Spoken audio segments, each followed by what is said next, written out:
इन दिनों हालात ये हैं कि देश के किसी भी राज्य में 18 प्लस को वैक्सीनेशन के लिए स्लॉट ही नहीं मिल पा रहा है। जो कुछ स्लॉट जारी होते हैं वो ऐसे भर जाते हैं मानो ट्रेन सीट के लिए तत्काल टिकट।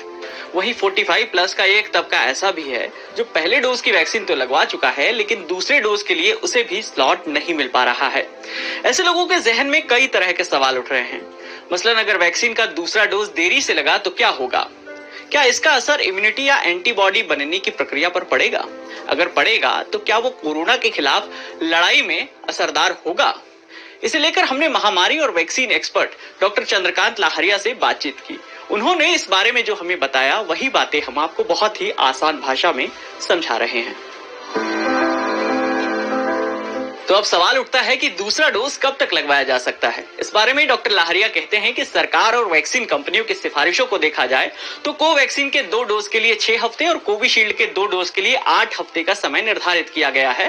पर जब एविडेंस बेस्ड असेसमेंट की बात करते हैं तो 2 डोज में कम से कम कितना अंतर रखना है इसकी बात ही होती है। अपर लिमिट कभी तय नहीं होती, यानी कुछ मामलों में तो 6 महीने तक का अंतर रखा जा सकता है।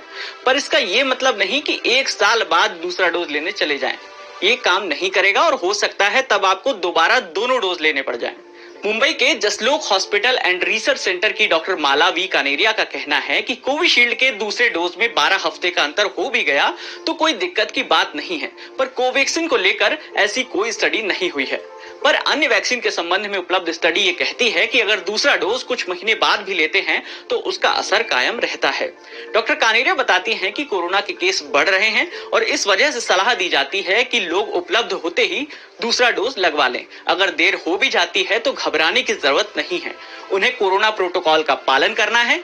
1 डोज के बाद भी उन्हें काफी हद तक प्रोटेक्शन मिलेगा। बॉटम लाइन ये है कि जब भी दूसरा डोज उपलब्ध हो तब आप उसे ले लीजिए। कम से कम हफ्तों का अंतर पूरा करने के बाद कभी भी दूसरा डोज लिया जा सकता है। अब सवाल ये है कि अगर किसी व्यक्ति को पहले डोज के बाद कोरोना इन्फेक्शन हो गया तो वो दूसरा डोज कब लगवाए। इस बारे में डॉक्टर लाहरिया कहते हैं कि ऐसे में 2 सिचुएशन बन सकती हैं। पहली सिचुएशन ये होगी कि अगर पहला डोज लगने के 3 हफ्ते के अंदर इन्फेक्शन हुआ है तो इसका मतलब है कि वैक्सीन अपना काम शुरू कर ही नहीं सकी और व्यक्ति को कोरोना हो गया। भारत सरकार के नियम के अनुसार कोरोना से ठीक होने के 4 से 8 हफ्ते के गैप में दूसरा डोज लेना चाहिए। पर दुनिया भर में हुई स्टडी कहती है कि वैक्सीन के डोज और नेचुरल इन्फेक्शन दोनों का ही उद्देश्य शरीर में कोरोना वायरस के खिलाफ एंटीबॉडी बनाना है। अगर इन्फेक्शन से एंटीबॉडी बनी है तो भी कम से कम 6-7 महीने तक तो प्रोटेक्शन मिलेगा ही। ऐसे में WHO की सिफारिश है कि ऐसे लोग 2 से 6 महीने के अंतर में वैक्सीन का दूसरा डोज ले सकते हैं। अब बात दूसरी सिचुएशन की। इसमें पहला डोज लगने के 3 हफ्ते बाद या दूसरा डोज लेने के कुछ दिन बाद इन्फेक्शन होता है तो इस तरह के केस में नेचुरल इन्फेक्शन भी बूस्टर डोज का ही काम करेगा।